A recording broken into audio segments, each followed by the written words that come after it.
శ్రీనివాస్ గౌడ్ గారు నమస్కారం అండి. మొత్తంగా చూస్తున్నాం కవిత అయితే ఒక రకంగా నేను కడిగిన ముత్యంగా బయటకు వచ్చాను, ఆ రోజు నుంచి ఈ రోజుకి నేను అదే చెప్తున్నాను. సో బీఆర్ఎస్ ని టార్గెట్ చేశారు, కేసీఆర్ ని టార్గెట్ చేశారు, నన్ను ఇరికించారు, రాజకీయ ప్రయోజనాల కోసమే, రాజకీయంగా కేసీఆర్ ని ఎదుర్కోలేకే తనపై అభాండాలు వేశారని చెప్పి కవిత చెప్పిన పరిస్థితి. సో మొత్తంగా తెలంగాణ జాగృతి ఎలా చూస్తుంది తీర్పుని, అదేవిధంగా కవిత ఒక ట్వీట్ కూడా చేశారు కేటీఆర్ కి సంబంధించి. సో ఆ ట్వీట్ ని ఎలా చూస్తున్నారు? మొదటగా ఐన్యూస్ ప్రేక్షకులకు అదేవిధంగా ఈ డిబేట్ లో పాల్గొన్నటువంటి అందరూ కూడా పేరుకుని నేను ధన్యవాదాలు తెలుస్తున్నాను. ముఖ్యంగా ఈ రోజు చూసినట్లయితే మొదటగా అక్రమ ఆరోపణల అంధకారాన్ని ఛేదిస్తూ న్యాయ సూర్యుల వెలుగొందినటువంటి మా కవితక్క గారికి ఇలా కడిగిన ముత్యంలో వచ్చినందుకు కవితక్క గారికి నేను హృదయపూర్వక ధన్యవాదాలు తెలియజేస్తున్నాను.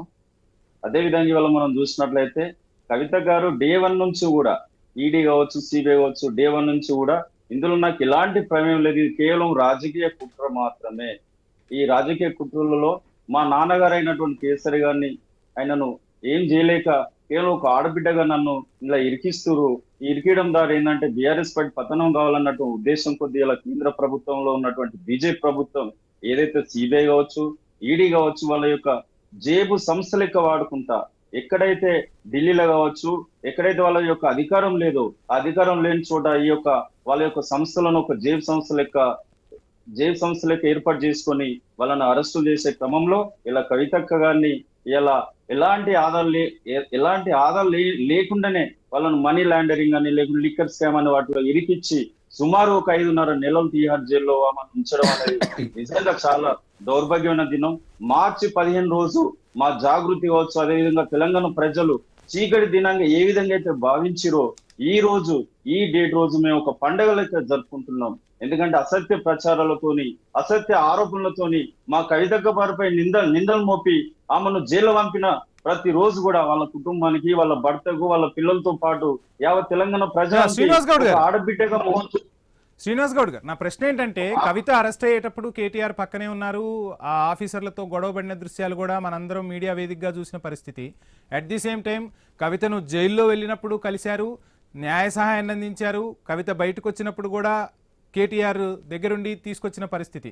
సో ఏంటి ఈరోజు ఎందుకు అంత ట్వీట్ పెట్టాల్సి వచ్చింది? ఇది కేవలం కవితక్క గారి ఎదుగుదలను చూసి ఓరలేకనే ఎక్కడ తనను క్రాస్ చేస్తారన్నటువంటి ఉద్దేశం కొద్దీ పైకేమో ఒక చెల్లెని కాపాడుతున్నట్టు అన్న లెక్క బీఆర్ఎస్ పార్టీ అధినేత లెక్క కాపాడుకుంటూ ముందు పోతున్నట్టు నటించే విధానం చూసిరు. ఇలా టిట్టు చూసినా మనం ఇలా కేటీఆర్ గారు ఎట్లా మనం ట్విట్టర్ అనుకున్నాం, ట్విట్టర్లో ఇలా పెట్టిరు. ఇలా కవితక్క గారిని కాపాడినట్టు చేసుకుంటూ కవితక్క గారి మెడలో ఇలా 2023లో జరిగినటువంటి ఓటమిని ఆమె మీద మా కవితక్క గారి మీద మోపే విధంగా చూసిరు. అంటే చూపిందంటున్నారు కదా, ఇప్పుడు రాజకీయంగా లిక్కర్ కేసు అనేది మీపై ప్రభావం చూపిందని అంటున్నారు కదా, అటు బీఆర్ఎస్ పార్టీపై కూడా ప్రభావం చూపింది అంటున్నారు కదా. కవితక్క గారు ఎప్పుడు అరెస్ట్ అయ్యారండి? మార్చి 15 2024 నవంబర్ లో ఎలక్షన్ రిజల్ట్ వచ్చినాయి. అప్పటికి ఇవి మన చిన్న జరుగుతున్నాయి. ఇలా కేవలం బీఆర్ అభ్యుదాలను కప్పిపుచ్చుకున్న విధంగా డబుల్ బెడ్రూమ్ ఇస్తామన్నారు, డబుల్ బెడ్రూమ్ ఇయ్యలే. నిరుద్యోగులకు ఉద్యోగాలు ఇస్తామన్నారు, ఉద్యోగాలు ఇయ్యలే. ఇవన్నీ మాట్లాడదాం. ప్రజా తీర్పు వచ్చింది. ఆ ప్రజా తీర్పు గురించి మరలా మాట్లాడదాం. కోర్టు తీర్పు గురించి మాట్లాడే ప్రయత్నం చేద్దాం. ఇవన్నీ కూడా కప్పిపుచ్చుకునేందుకు వాళ్ళ యొక్క అహంకారాన్ని అదింపట్టేందుకు ఇలా కవితక్క గారి మెడలో వారి యొక్క ఓటమిని కవిత గారు మెడల్ వేయడం అనేది చాలా దురదృష్టకరం. ఇలా కోర్టులు చూసిన మనం ఇలా కోర్టే స్వయంగా వాళ్లకు మొత్తంగా కొత్త పార్టీ పెట్టబోతున్నారు. కొత్త పార్టీ పెట్టే ముందు ఈ తీర్పు ఎలా అనిపిస్తుంది మీకు? మొత్తంగా ఒక జవసత్వం వచ్చినట్టేనా? పార్టీకి శరవేగంగా అడుగులు పడబోతున్నాయా మేలో? ఇలా కవితక్క గారిపై మోపినటువంటి నింద వలన రాబోయే ఈ 2 నెలల్లో మేము కొత్త పార్టీని పెట్టబోతున్నాం. ఈ పెట్టబోయే సమయంలో ఏదైతే లిక్కర్ కేసు ఉందో ఆమెను ఎన్ని రకాల ట్రోల్ చేసిరో, ఇలా విశ్వార్థం చేసినట్టు బతుకమ్మను నెత్తిన పెట్టుకున్నటువంటి ఆ బతుకమ్మను ట్రోల్ చేసుకుంటూ దాని మీద సీసలు పెట్టి ఒక ఆడబిడ్డను చూడకుండా ఉన్నటువంటి కవితక్కపై ఈ రోజు నిందలు మోపి ఇలా కోర్టు ఇచ్చిన తీర్పు ద్వారా ఇలా ఖచ్చితంగా మేము ఏదైతే 2 నెలల్లో కొత్త పార్టీ పెట్టబోతున్నామో ఆ కొత్త పార్టీకి మాకు ఇలా 100 రెట్ల ఉత్సాహం మాకు కల్పిస్తుంది. ఇలా బీఆర్ఎస్ పార్టీ చేసినటువంటి తప్పిదాలతో ఇలా ఓటమిని అంగీకరించకుండా ఒక అహంకారంతో ఆడున్నటువంటి దోపిడిదారుల టికెట్లు ఇచ్చి ఇలా కవితక్క మెడలో ఇలా ఓటమి అన్నటువంటి దండని వేసుడు అనేది ఎంతవరకు కరెక్ట్?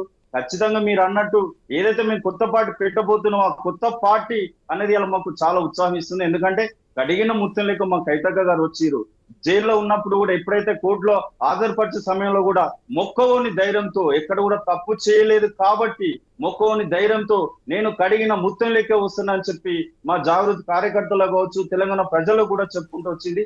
ఇవాళ నిజంగా అదే ఇలా రుజువైంది. తప్పకుండా కొత్త పార్టీ పెట్టబోతున్న సందర్భంలో మాకు ఇది ఉత్సాహాన్ని కలిగిస్తుందని మేము తెలియజేసుకుంటున్నాం. రైట్, షార్ట్ బ్రేక్ తీసుకుందాం. స్టేట్